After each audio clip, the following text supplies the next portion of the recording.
మహిళలకి 33% రిజర్వేషన్, యువతని పెద్ద ఎత్తున ప్రోత్సహించి వాళ్ళకి టికెట్లు ఇవ్వడం, ఎంపీగా, ఎమ్మెల్యేలుగా, రాజ్యసభ మెంబర్లుగా చేసినంత మాత్రాన ప్రభుత్వాన్ని బాగా నడపాలి.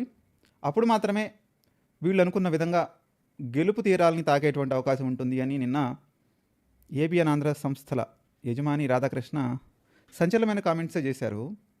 ఆయన ఏ విషయాన్ని దృష్టిలో పెట్టుకొని చేశారంటే మహానాడుని దృష్టిలో పెట్టుకొని ఇప్పుడు లోకేష్ సారథ్యంలో మహానాడు జరిగింది కాబట్టి ఆయన మహానాడు వేదికగా ప్రకటించాడు 33% ఉమెన్స్కి రిజర్వేషన్లు ఇస్తాము, 175 సీట్లలో 57 సీట్లు ఎమ్మెల్యేలకి, 25 ఎంపీ సీట్స్లో 8 ఎంపీ సీట్స్ లోక్సభకు గాను ఇస్తామని ఆయన ప్రకటించిన 2 రోజుల తర్వాత ఒక నిజాన్ని నిర్భయంగా మాట్లాడటం రాధాకృష్ణకి అలవాటుగా ఉంది. ఇదేదో పొగటానికి చెప్తున్న మాటలు కాదు, కేవలం సీట్లు ఇచ్చినంత మాత్రాన గెలవదు, గెలిపించలేరు అనేటువంటి అభిప్రాయాన్ని చాలామంది వెలిబుచ్చుతున్నారు. ముఖ్యంగా ఇది టీడీపీ మీడియా చెప్పుకోవచ్చు, కానీ ఇది ఒక సంచలనమైన నిర్ణయం, అనూహ్యమైన నిర్ణయం. ఈ నిర్ణయంతో అన్నీ మారిపోతాయంటే అంత మారిపోయేటువంటి సీన్ అయితే ఏమీ ఉండదు. అదే పాయింట్ని లేవనెత్తాడు రాధాకృష్ణ. ఆయన ముఖ్యంగా తమిళనాడును ఒక ఎగ్జాంపుల్గా తీసుకున్నాడు. తమిళనాడులో జరిగినటువంటి పరిణామాలు ఏ విధంగా డిఎంకే ఏడిఎంకే పార్టీలను పక్కన పెట్టి టీవీకే పార్టీ జోసెఫ్ విజయ్ని అధికారంలోకి తీసుకొచ్చారో ఒక సెక్షన్ ఆఫ్ పీపుల్, ఇప్పుడు జనాల్ఫాన్ కూడా ఒక సెక్షన్ ఆఫ్ పీపుల్ అనాల్సిందే. ఇంతకుముందు వీళ్ళు ఏదైతే కనుక ఎస్సీలు, ఎస్టీలు, బీసీలు, మైనార్టీలు, మల్టిపుల్ సెక్షన్స్ ఆఫ్ పీపుల్ అన్నారో ఇప్పుడు జనాల్ఫాన్ కూడా ఒక సెక్షన్ ఆఫ్ పీపుల్ అనాల్సిందే. ఏ గవర్నమెంట్ని ఫామ్ చేయించాలన్నా కూలదోయాలన్నా అంత వీళ్ళ చేతుల్లోనే ఉంది, వీళ్ళు చెప్పినట్టుగానే నడుస్తుంది. అందుకే నిన్న కాక మొన్న ప్రధానమంత్రి మోదీ గారు కూడా వాళ్ళ క్యాబినెట్ మినిస్టర్స్ అందరికీ ఒక స్పెషల్ గైడ్లైన్స్ ఇచ్చారు. మీరు చేస్తున్న పని చెప్పుకోవాలి.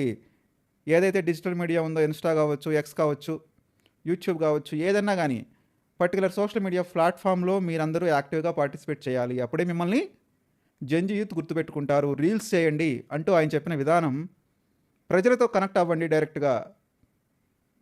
సో ఇప్పుడు ఇక్కడ వీళ్ళు 33% రిజర్వేషన్, అదేవిధంగా యూత్ని ప్రోత్సహించినంత మాత్రాన గెలుపుని అంత ఈజీగా రాబట్టలేరు.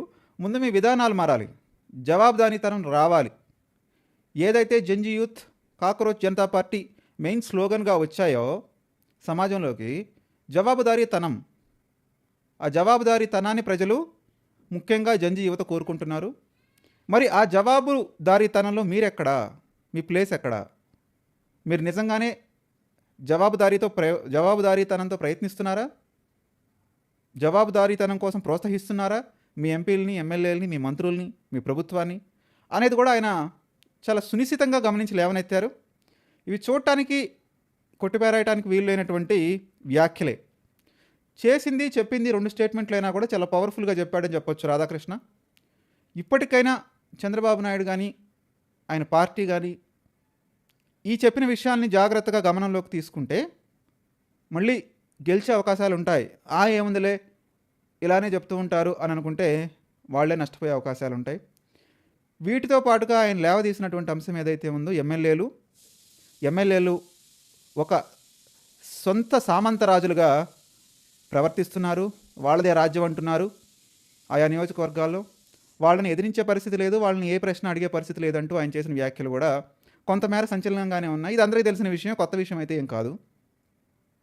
దాంతోపాటుగా చంద్రబాబు నాయుడు పార్టీ మీద, ఎమ్మెల్యేల మీద పట్టు కోల్పోయాడు. పట్టు లేదు చంద్రబాబు నాయుడికి. అసలు ఇప్పుడే కాదు, స్టార్టింగ్ నుంచి చంద్రబాబు నాయుడు పరిస్థితి అట్లానే ఉంది. ఒక్క సీనియర్ ఎన్టీఆర్, ఫస్ట్ టర్మ్లో కేసీఆర్ మాత్రమే పార్టీ మీద, ప్రభుత్వం మీద పట్టు సాధించారు తప్ప చంద్రబాబు నాయుడు ఎప్పుడూ పార్టీ మీద కానీ, ఎమ్మెల్యేల మీద కానీ పట్టు సాధించలేదు.